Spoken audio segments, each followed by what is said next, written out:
Umukuru w'igihugu cacu ciza c'u Burundi inyene icubahiro Varisito Ndayishimiye ahejeje gushika ku kibuga c'indege mpuzamakungu Melchior Ndadaye aho avuye mu rugendo rwamushikanye hariya Imarabo mu gihugu ca Guinée Equatoriale.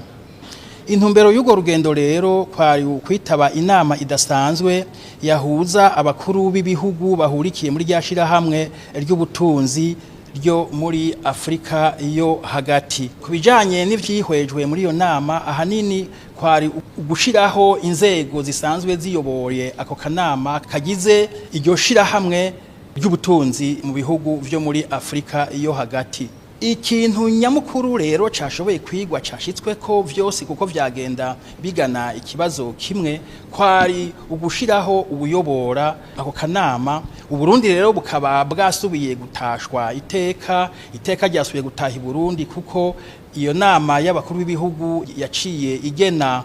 umushinga ntahe Ezekiel Nibigira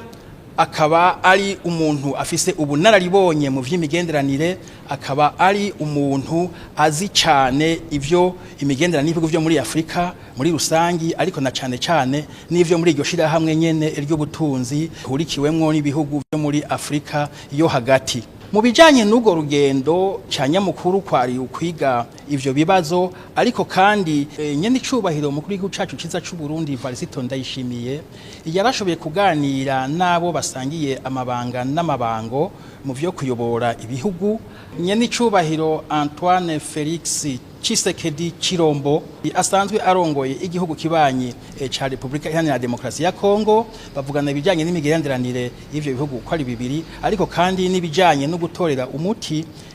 ingorane ziri muri kano karere bidaciye mu nkota n'imiriro. Muri rusangi rero twovuga yuko urwo rugendo rwari urugendo rukomeye cane, twarahakuye mu bibanza vyinshi Burundi bugize iminsi buronka mu vyo guserukira amashirahamwe yari mu makungu, ariko twovuga yuko urugendo cane rwaje nko gusubira gushimangira, gusubira kwerekana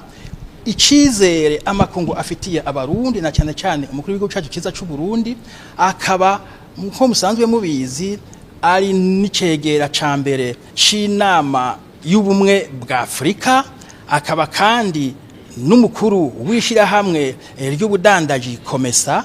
akongera akaba n'intumwa idasanzwe y'ubumwe bwa Afrika hariya muri Sahel, akaba kandi yiswe umuhizi w'abahizi mu bijanye n'ugwaruka hano muri Afrika mu kurondera amahoro ariko n'iterambere ry'ugwaruka. Nkuko mubizi kandi harazwi nk'umuntu w'umuhizi w'abahizi mu kugwanya ubukene biciye mu